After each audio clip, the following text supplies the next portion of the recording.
Alright, so the first data type we're going to take a look at is a list. So lists are popular data types, and they're basically just groups of strings, kind of like a one-dimensional array of strings.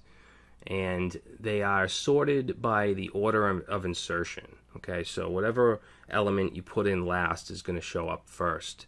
And elements can be inserted or pushed into the list from both the head or the tail, which is the right and the left side. Lists are also often used as producer-consumer queries. So inserting items into the list on one end and then popping them off of the other. And items can be removed automatically. So this works really well for things like real-time messaging or event queues and notification systems. And a new list is created when lpush or rpush is ran against an empty key.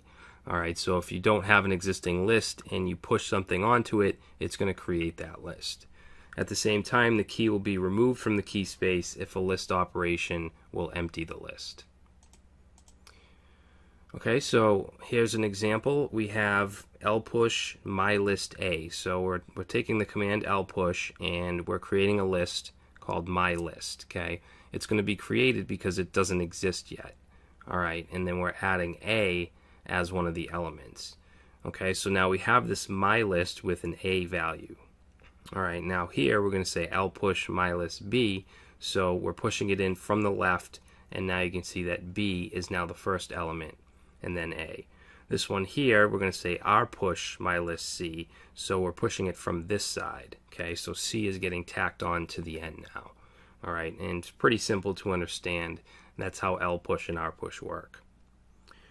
So lrange will return the specified elements of the list. Okay, the offsets are zero-based indexes, and then offsets can be negative, indicating offsets starting from the end of the list. So let's take a quick look at an example. So let's say we have a list with 3 names, Eric, Sean, and Jose. If we were to say lrange friends 0, -1, that means that we want to get the elements in this list from the range of 0, so the very beginning, and then -1 just means that we want everything from 0. Alright, so it's going to return everybody. This one here, we're saying lrange friends 1, 2, so it's going to start at the first one, which is Sean, and it's going to go just to the second, which is Jose. So even if there were more here, it would still only get Sean and Jose, because that's the 1 index to the 2.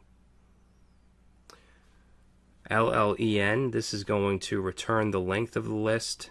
So the one we just saw, let's say LLEN friends, that would return 3 because there was 3 elements in that list. If the list is empty, then 0 will be returned.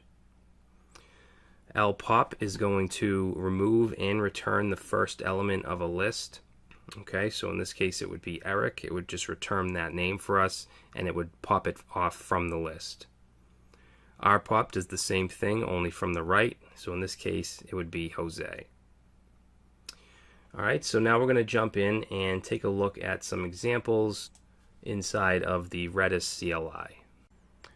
Alright, so we have Redis CLI open in interactive mode on the left here, and then we have it in monitor mode on the right, which will just let us know what's going on. Alright, so what we're going to want to do here is we're going to want to create a list. So let's say lpush, because that's going to push an element onto the list. We're going to call it friends, and let's add Bob. Alright, so you can see that that has returned a 1 to us. Okay, if it's added successfully, it's going to give us a 1. So let's go ahead and run that again. We'll add in someone else called Fred, and then let's do Tony, and let's do an rpush for him. Okay, we're pushing him in from the other side. Now, in order to see the names on this list, we can use lrange. Okay, so we're going to say lrange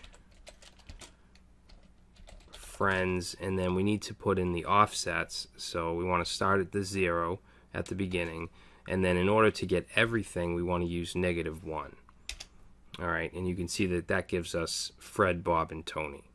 Alright, now if I just wanted to get the 1, let's say 1 to 2, which would be Bob to Tony, because remember these are 0 based, so Fred is 0, Bob is 1, and Tony's 2.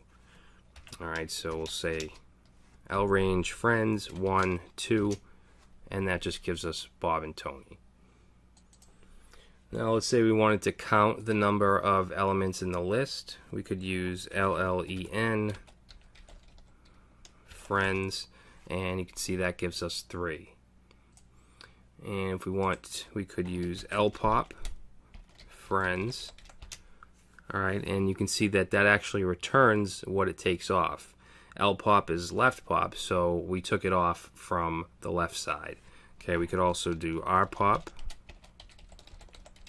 That takes off Tony, and then if we go and we just do lrange, you can see that the only one left on that list is Bob. Now there's one last thing I want to show you. Let's add a couple more people here. Alright, so we'll say lpush friends Sam, and let's say Joe. Okay, so let me do lrange. Okay, so we have Joe, Sam, and Bob. Now, let's say that we want to add someone to the list, but we want it to be in a certain spot. Let's say between Sam and Bob. All right, now to do that, we're going to use a command called linsert. Okay, so we want to say linsert and then the name of the list, which is friends. And then after that, we want to say before, and then whatever name we want this to go before. So in this case, it's going to be Bob because we want it to go between Bob and Sam. And then let's put another name here. We'll say Kevin. Okay, so now let's go ahead and run our lrange. And now you can see that Kevin is between Sam and Bob.